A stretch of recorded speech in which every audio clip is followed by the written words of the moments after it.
The Apple Tree and the Farmer. Once upon a time, there lived a farmer in a village, beside a forest. He had a big garden that had an old apple tree and other plants, trees and beautiful flowers.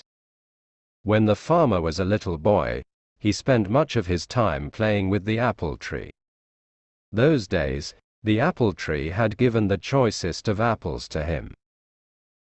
However, as time passed, the apple tree became old and stopped bearing fruits. Now that the farmer was not getting any apples from the tree, he decided that the tree was useless.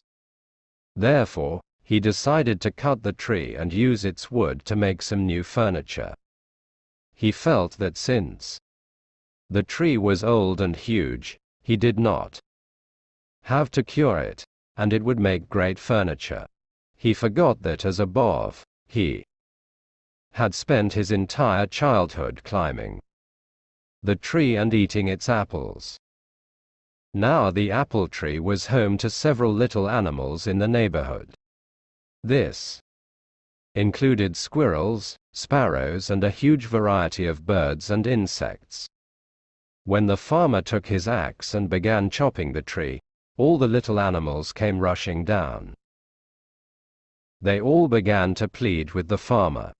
They gathered round the farmer and said, "Please don't cut the tree. We used to play with you when you were small, under this very tree. This is our home and we have no other place to go." One Tahay farmer was adamant. RLE raised his axe and the commotion grew. "Please don't chop and destroy my home."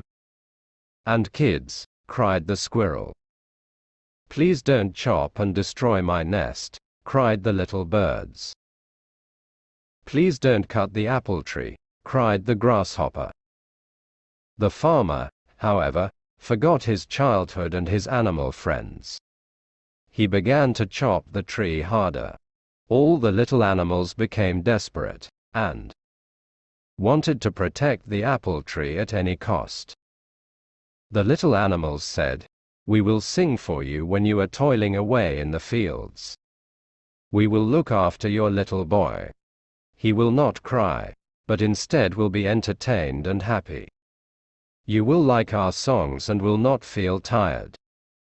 However, their cries for help fell on deaf ears. Despite all their requests, the farmer continued to chop down the tree. All of a sudden, he noticed something shiny. On inspecting it, he realized that it was a beehive, full of honey. He took a little and put it in his mouth. The taste of the honey woke up the little boy in him. Suddenly, the memories of his childhood came rushing back. The honey tasted so good that he wanted more. Tea brought a sense of happiness to him. He smiled and exclaimed, "This tastes amazing." Realizing the change in the farmer's attitude, the little animals spoke in unison.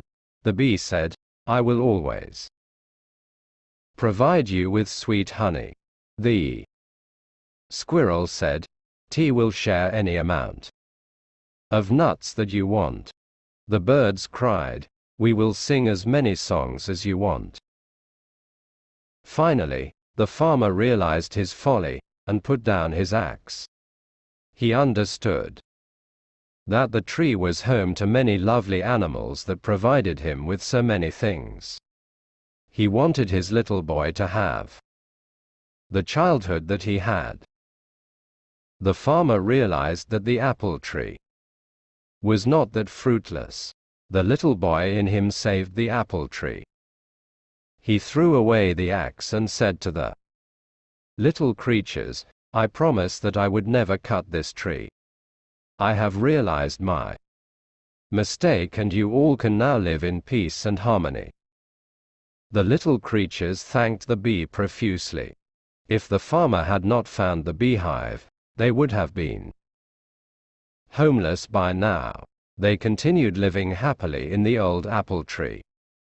Moral: each and every living thing in nature is of some use.